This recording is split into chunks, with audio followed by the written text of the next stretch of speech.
All right, Katrina and Grayson, thank you for being here. Awesome. Thank you so much, Patsy. I really appreciate the introduction.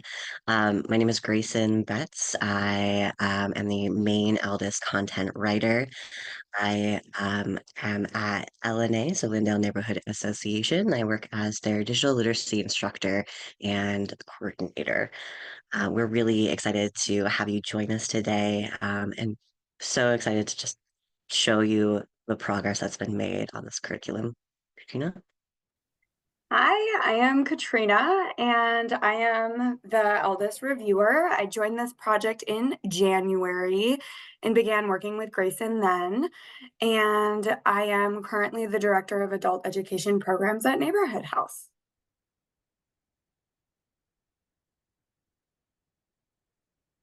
Okay, so we want to give you a big picture of what we're going to talk about today. And we have our little Nokia phone. Please locate your phone. You'll need it in a moment on our third slide here. But we've introduced ourselves, and then we'll move into what is this curricula, who is it for, and why are we doing it? Something that's near and dear to my heart. I'll talk through the standards that this curricula is aligned to. We're going to give you a big overview of the units and topics that are covered, and then zoom in to look at one specific lesson, which you'll get to walk away from the session with. So we have a folder of goodies or golden nuggets that you can walk away with and use in your classroom. I'll talk a little bit about the review process. Grayson will talk about our efforts to get the whole curriculum interpreted into Spanish and Somali. And then Grayson will kind of finish us off moving forward, how to get access and any questions that you have. Grayson, did I forget anything? I think that's grand. Yeah, Okay. we'll try to keep an eye on the chat for any in the moment questions to clarify things. But if you have some pressing or other side questions, we ask that you do wait until the end because since we do have time reserved for that. Mhm. Great. Okay, so grab that phone if you have it, or Astrid is going to drop a link in the chat. So whatever you would like. We are making sure you're awake with us this morning, or at least you have your coffee. And we're curious to know, how does digital literacy show up in your English language classroom? What successes or challenges have you experienced? So one option is to go ahead, copy and paste that link that Astrid just dropped for us. And then that will take you right away to where you can answer this. If you prefer to use the QR code in the top right, that is another option. So we're going to hang out here until we get a few responses. We'd like to hear what you all are doing in your classrooms. Mm. Mhm.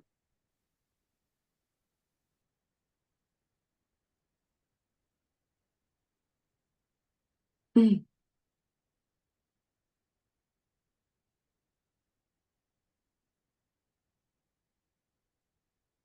Yeah, communicating with teachers via email. Yes. Mhm. Word wall activities. Ooh, Flippity, I have not heard of. Yeah, me I'm neither. excited to look into that more. Mhm. Teach online Zoom. Students, yes. We want to make sure that students have the skills to send emails. Yeah. Ed Puzzle. I'm using Read Works with students. Beautiful. Remind updates using that Remind app. QR codes, iPads, computer lab. Okay, I teach on Zoom. Students need to be able to send email, click links, and participate in our online program. Yes. Okay. Wakelet. Okay. MobyMax, USA Learns, Google Meet. Stay in touch outside of class, navigating systems. Yeah. Okay, so it looks like some of us are familiar with the Northstar curriculum, and we'll talk about how the ELDES curriculum can be used as a complement or a scaffold into Northstar. Oh my gosh, it looks like a lot of teachers are already using some incredible distance learning tools in their classrooms, and I'm really happy to see that. Uh, and Grayson and I hope that this curriculum can again be used as a complement to break down those computer skills and have a better idea of what the computer is doing, what's going on, and what is it that we're asking the computer to do. Okay, thank you for sharing. We're gonna go ahead and keep moving. Oh, the poll is full. I didn't know it Interesting. could do that. See, I'm Yeah. learning right along with you all. Okay, so I'm gonna hand it off to Grayson. Well, thank you so much, Katrina. So all this, what is it? Who did we make it for? Why did we make it? There are quite a couple other digital literacy curriculums out there. What makes this one so special? So first off, let's start. What is ELDES? So ELDES stands for English Learner Digital Essential Skills. It's a mouthful. Just say ELDES. So ELDES itself is a digital literacy curriculum specifically designed or intended with intermediate English learners in mind. But however, it is also applicable for a lot of native English speakers. But we do approach the curriculum and creating the curriculum with the idea of these students have no prior exposure to computers. So very base level, we start from the absolute ground and work our way. We will note here that our pilot classes, when we tested this curriculum, had a pretty good mix of native English speakers, and then we did have beginning to intermediate English language learners, some in the same classroom, and they were quite a big mix of students. So, what makes ELDA special? Um, as mentioned previously, like this is supposed to be a complement to other digital literacy curriculums out there, not meant to replace or anything. Um, we do focus on quite a couple other things in relation or in comparison to those other digital literacy curriculums. So I do want to highlight those here. So other commonly used curriculums that you might see out there typically tend to focus on advanced English speakers or native English speakers as their primary audience. They do assume a certain skill level for both the instructor and the student. Um, Also, their vocabulary tends to go, skim over vocabulary or go with a very brief definition. And most of them are based on Apple products or tablets that we found. ELDES, on the other hand, is specifically designed for English language learners. So it assumes no previous exposure or computer experience. We focus a lot on real life and metaphors and analogies to bring in concepts or technological concepts that can be challenging for students when they first start using a computer. We include challenge portions. So for students who are moving a bit faster or things are just a bit too easy for them, these are sections that the instructor can add to complement that and continue to challenge students in the classroom.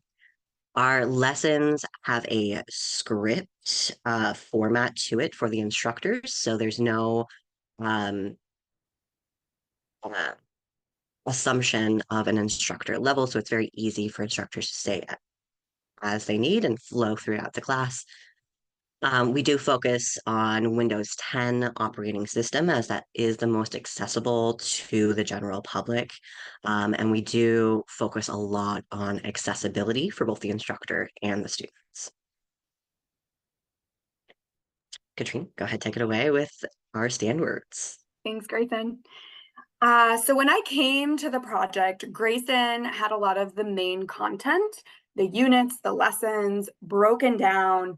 And we were looking for, some revision, but I also looked at how incredible the content was. And I said, hey, we really want to ensure that this overlays nicely with what is already out there. So when this is fully published and fully free and available to you all, it was very important to us that we made sure that it was aligned with two large pieces of one framework and then the Northstar digital literacy curriculum as well.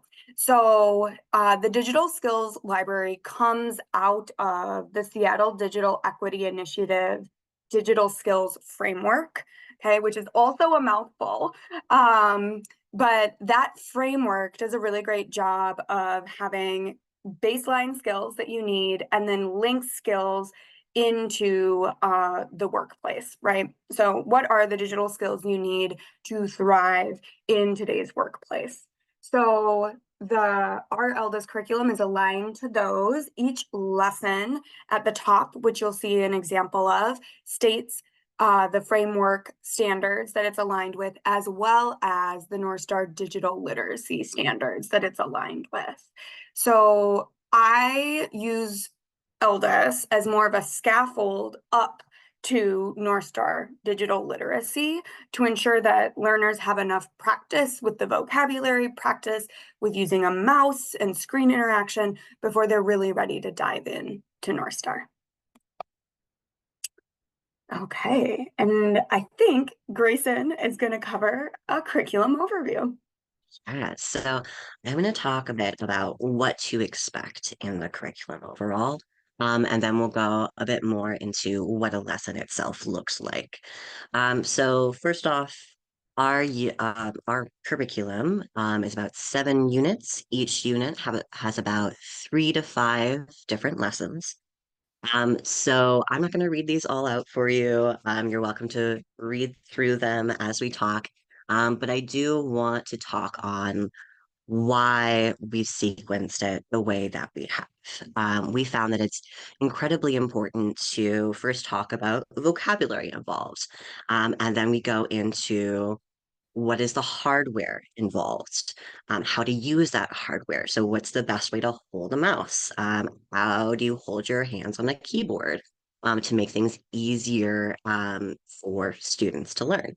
And then we go into how do you actually use those things? So, we talk about it, and then we have full in-depth activities where students can practice that skill in class multiple different ways. So, as we go through the hardware and actually learning how to go into a computer and explore, just opening it up, and being able to tell what's on the computer, how do you log in, how do you use the mouse, and then going onto keyboard. At that point, we switch our focus a little bit, and we go into actually interfacing with the computer internally. So we talk a lot about how to connect to the internet. What is it? And then like apps, files, folders, right? At that point, we do a small pivot again. We talk a lot more in depth about using the internet and web browsers. And we end on internet safety, which we found to be really important especially for our demographic that we're aiming for. Really quick, I'm just going to add on that the lesson you will walk away from this session with is situated within the keyboard unit. We will be sharing the folder with all of the worksheets and everything from Unit 4, the keyboard, Lesson 4, special keys. So I just wanted to highlight that quick. Yeah. And let's see. Grayson, I think this is still you. Sorry to interrupt.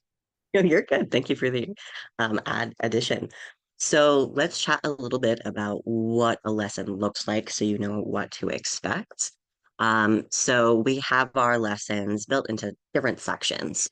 I will say that all of the actual lesson plan itself is heavily script based for the instructor. So even if you yourself are not comfortable with technology, you can still very easily teach this curriculum. We have a very like say this, ask this question in this way. We're looking for this answer, demonstrate this specific action, either on the computer or with physical objects. And after each section, when we talk about a skill or an idea, we have an activity where then students can implement that idea or that skill and practice using it in the classroom. We do also include instructor notes. So these are little like side notes about um, what things might make it easier for the student or things for the instructor to keep in mind while you're teaching this section or this lesson. We do also talk about vocabulary quite a bit. So we have vocabulary that you might want to review for more like beginner English students, or and then later we have the vocabulary that we introduced during the lesson. Thank you, Grayson. And then, so really quick, the instructor notes come out of our experiences, right? So the pilot sessions, as well as my experience teaching digital literacy. And they're quick little like, hey, if you're going to teach this lesson, these are potential things that could happen, right, on the computer. And just keep this in mind as you're moving through the lesson. Thanks, Grayson. Okay. So we're going to see an example of this shortly. Your objectives are going to be right up at the top in that lesson. Again, it's aligned to both Northstar and the Seattle Digital Skills Equity Framework. And then assessments were another thing that I really infused into this.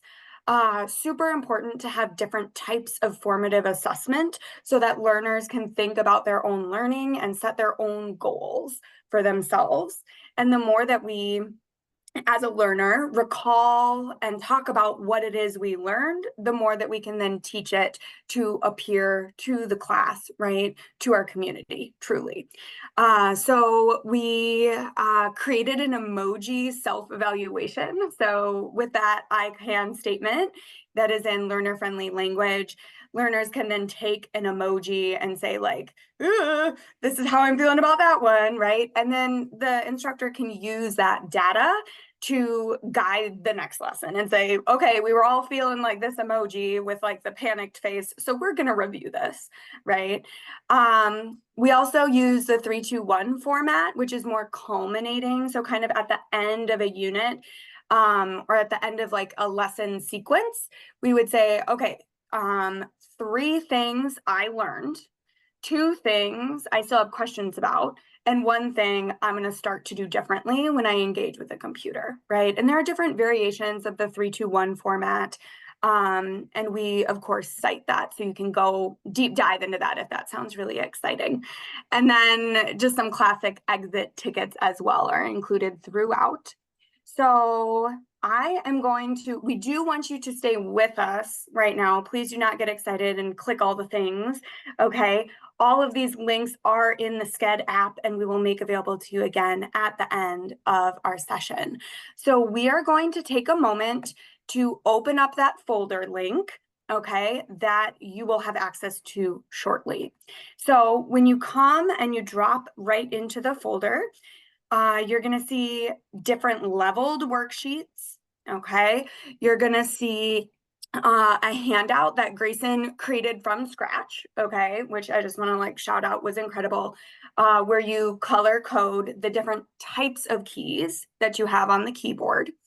And then we have both in a Word doc as well as a PDF, the lesson layout, like the full lesson. So we're going to dive into that lesson right now. No, again, you'll have access to all of this at the end of this session. So I'm just going to click into that. Okay. So you can see here, we're in Unit 4, we're talking about the keyboard, we're in Lesson 4, we're going to talk about the special keys. So like those weird keys that nobody really knows what they are on the keyboard, okay?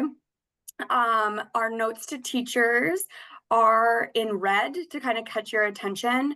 And this one is especially near and dear to my heart. I have a lot of learners who have like chronic pain in some way, right? And so when we're teaching keyboarding, the very first thing is like, okay, posture, let's be comfortable sitting on our seat.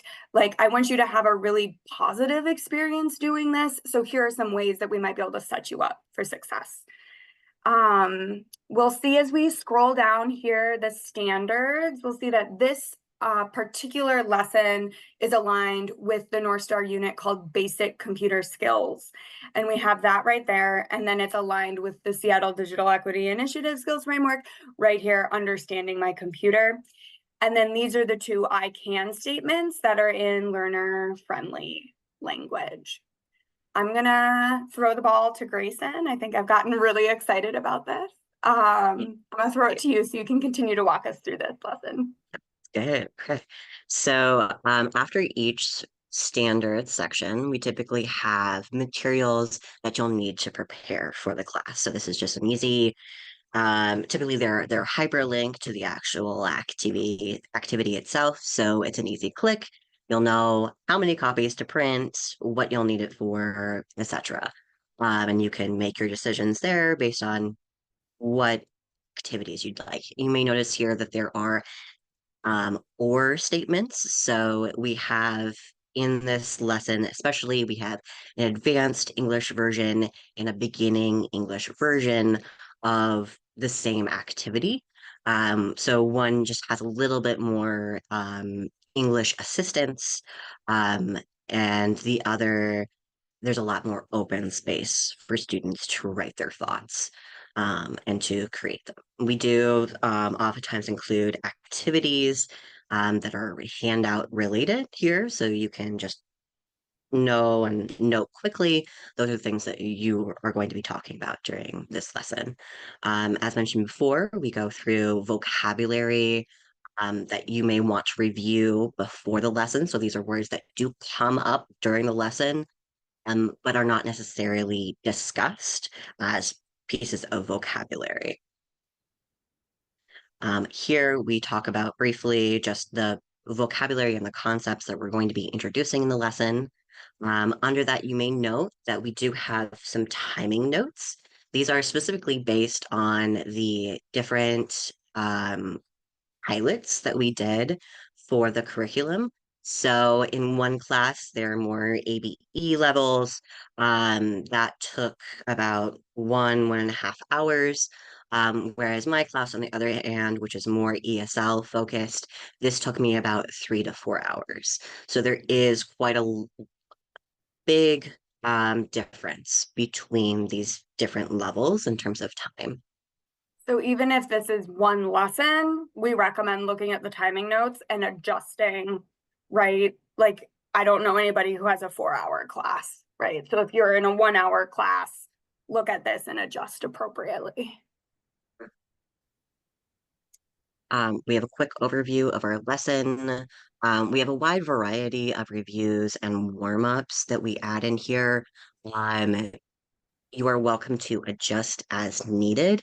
I like to have just fill in the blanks for my ESL class. So here you'll know we have our sections, which are like full block sections where we talk about each portion of our lesson. So our building blocks of the lesson. And again, here as Katrina is highlighting with her mouse, we have this script base. So say this in this order, etc. Yeah. Yeah. Um, And we have I think the only other thing is that, okay, so we'll have instructor notes like embedded at the top, but also within an activity. And then sometimes we'll even offer, like, depending on the level of your students, you may not want to talk about function keys, right? That may not be a key that they're using every day. Whereas maybe you have some native English speakers who want to know everything, okay? And like, for those learners, we did keep these notes in here so that you're prepared and you know how to explain that depending on who's in your room. Yeah. Okay, are we ready to pop back to the slides? Yes, I think we're ready. Okay, perfect. Okay, I'll let you keep rolling. Awesome, thank you. So we do want to touch a little bit on the different types of activities that we include in the curriculum. Since we do have such a focus on accessibility, we do want to make sure that we have a wide variety of activities that you're able to utilize and change as needed for your classroom. So some of the things that we include are fill in the blanks. We do a lot of matching icons to names and to their job and what they do. We have puzzles. So with this in mind, one of our puzzles is taking apart with, you know, physical paper the desktop from the taskbar or different parts of the taskbar, which really helps some of our English or our beginner English students with just like understanding the physicality of the desktop and where things go, what actually is inside. We do things like labeling different parts. So of like a web browser, we have different sections of different buttons. We do like to include partner discussions. We found in our reviews that this really helps integrate that classroom experience and that full learning community. So we include partner and group discussion options. We have reviews of different varieties, coloring keyboards for different types of keys, which kind of helps figure out where certain keys are for students. And then we have guided vocabulary sheets, as well as like lesson guides specifically for students to use instead of maybe notes um, as you go through a lesson. Anything to add, Katrina? Sorry, I'm looking at the chat. Okay. Oh, you're good. Yeah, we're doing multiple things. Okay. So I'm not sure if you mentioned it already, but we just really wanted to reinforce that the matching, as well as the labeling of parts, uses manipulatives, right? So learners can cut apart things, they can move them around, and there's research that shows that that solidifies the learning process. Okay, so I'm going to talk a little bit about the review process that I've been involved with since January. So I jumped right in. Grayson and I had an initial meeting, and I jumped right in with an initial pass looking at the lessons that he had already put together. So I kind of put comments, ideas, other things that we could reference or list to. And then I began to align the activities with the other frameworks that we already knew about as well. While that was happening, Grayson and Ilsa were both leading pilot sessions and using kind of that 1.0 version of the curriculum. While Grayson and Ilsa were doing that, I had the opportunity to do in-class observations to watch the learners engage with the lesson materials, engage with the flow of the class, and engage with the slides as well that we've put together. And so with that feedback, then we began like the 2.0 revision cycle, where I began to incorporate and weave in kind of how I saw the learners engaging with this process. Our third step then, Grayson and I hosted feedback circles. So we took a full class period. We invited learners in to ask them their opinion on their own learning. And this I found to be really, really meaningful. A lot of learners opened up their folders and pulled out that keyboard that they had color coded and like mimicked typing on that keyboard. And they said, this was what was meaningful for me. And that was incredible to hear and see that learners were, you know, pulling that out of their toolkit, if you will, and saying, this is what helped me. So I took feedback from the teachers who led the pilot sessions. I took feedback from my observations in the classroom, and I took feedback from the feedback circles. Grayson and I created a little checklist, if you will, to ensure that each unit is responding to all levels of feedback. And then that kind of brings us to where we are now. We're in that final review stage. We're in unit 5 right now. And as soon as, you know, we have that final product that is ready for everybody, Grayson sends it off for interpretation. So I'll hand it over to you, Grayson. Thank you. So let's talk a little bit about our translations, which is a very exciting part of this project. And we're really excited to be able to bring this out as a resource and to have this available to everyone. So we are getting this translated into both Somali and Spanish, or as those are the main demographics in our area that we've been focusing on. So our Spanish translation, I'll start with that. That is a written translation. So this does assume our instructors are speaking Spanish as well. So everything is just directly translated into Spanish. Our Somali version, however, is quite a bit different. So we are working with a studio out in Somalia to have the lessons not only just translated, but recorded. So because Somali is quite a verbal language, a lot of people who come here as immigrants don't have the skills to be able to read Somali. So we want to make this as accessible as possible. And we do want to show you just kind of a sneak peek into what this looks like. So the for our Somali version, we do assume that our instructors are speaking English. So even if you don't speak just like a lick of Somali, this is still something that you can implement in the classroom. Katrina, do you want to show a short clip? Yeah, we'll do about 45 seconds of this so you can get a feel.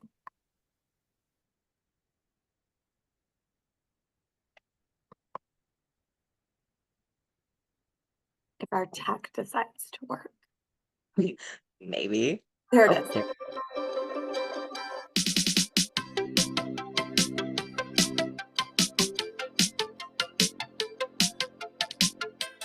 Assalaamu calaykum. Magacayga waa Coach Maryam. Waa maxay computerku? Maanta waxaan dhigan doonaa waa maxay computerku? Computerku muxuu ka kooban yahay? Sidoo kale computerka maxaa ku dhex jira? Ma sheegi kartaa waxyaabaha computerka ku dhex jira magacooda? Computerku waa aalad ama machine taasoo lagu kaydiyo ama lagu ilaaliyo macluumaad fara badan. Kuwan soo socda waa qaybaha computerka. Waa 4 qaybood weeyaan. Great. So this is just a small sneak preview of what this is going to look like. It follows the same exact script that is in the lesson. Eventually, in our final version, we are planning to have English subtitles along the bottom so that English instructors can follow along and pause where necessary to integrate activities. Okay. And let's talk a little bit more about going forward and getting access to it. So in our process right now, as Katrina has mentioned previously, we're about halfway so with unit or done completely with unit 5 out of 7, which is well past halfway through. So we're almost there. And as each unit is translated or sorry, reviewed and finalized, it's then sent off to translators, which are then continuing to work on this project. So going forward, our timeline, we hope to have this done in the next month, 2 months, but at the very latest, this will be available to everyone publicly and freely as a resource by the end of the year. Let's go. There we go. Okay, so this will be available on the LNA website. So that's going to be one of the main hosting places for this curriculum. However, we will also have this available on ELDES and the Digital Skills Library. Katrina, do you want to talk a little bit more about that? Yes.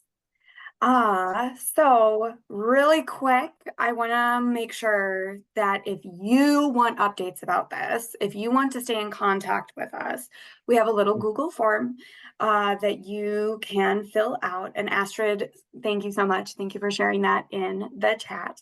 Astrid has just shared that out. So if you want to receive emails from us, please do fill that out. Let's see. So the only other thing that I wanted to add into this is that we are hopeful once the final product is made available on the LNA website, that will be the main place it's housed, on that LNA website. But we are also planning to submit it to Atlas's ESL library. And I have that hyperlinked here. So after the session, you can pull up these slides and click away to your heart's desire. And if you are not yet familiar with the Digital Skills Library, highly recommend that you dive into that and just take a look. They also have materials in other languages, including Arabic. And it's just such a resource that I encourage anyone to take a peek at, and we plan to submit this curriculum to be added into that library as well. Okay, and I think, yeah, we've reserved some time at the end here for questions. Thank you so much for attending. This is really awesome to see everyone here and to be a part of, our awesome update for our curriculum. I did see a question in the chat from Rachel. So Rachel's question is, in the future, will more languages be included? While we would absolutely love for that to happen, unfortunately, our grant and our timeline does not currently include other languages.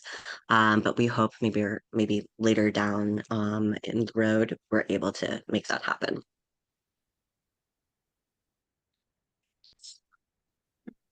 Thank you all so much for the encouragement. It's really great to see. It's awesome to know that, this will be impactful for students, and it will be utilized in the classroom once it's out and ready. Let's see. Thank you Yes. so much. We have a couple other questions. I just want to be sure you saw them. One was, did you add the difference between software and apps? Yes, so we do go a little bit into that. We don't go in depth, as this is meant to be a very baseline, very fundamentals curriculum and lesson plan. So there are definitely opportunities to talk about that as questions come up, but it's not specifically integrated into the curriculum.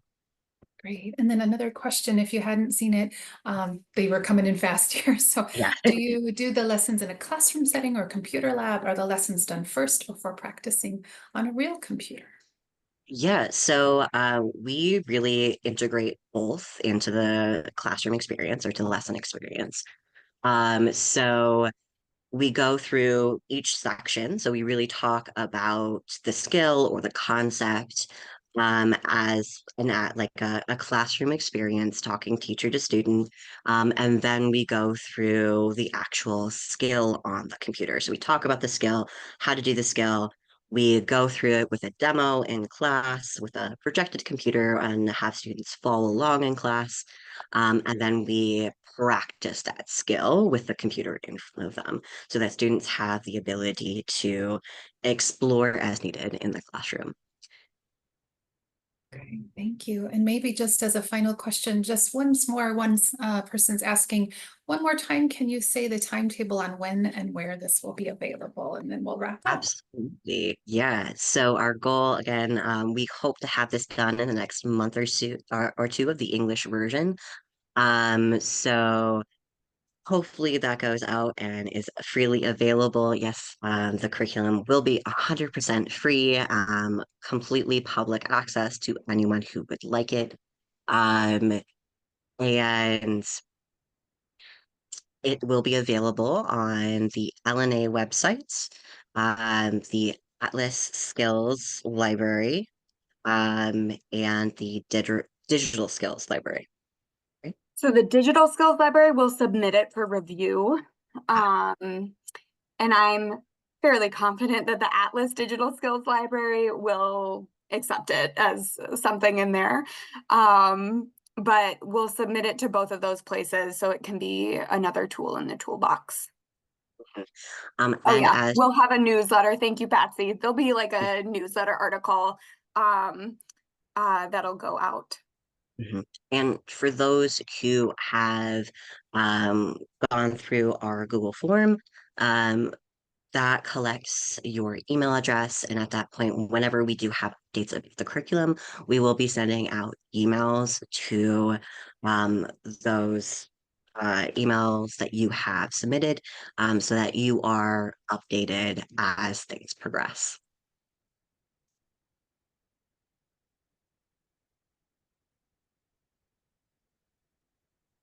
Oh, Patsy, you are muted. So if Astrid, if you want to drop that Google form one last time for anyone who missed it, and then we are right on time. Thank you so much, Katrina and Grayson. Let's, if you find your reaction button, give them a round of applause, and we'll let them end here. I'll stop the recording. Give me one moment.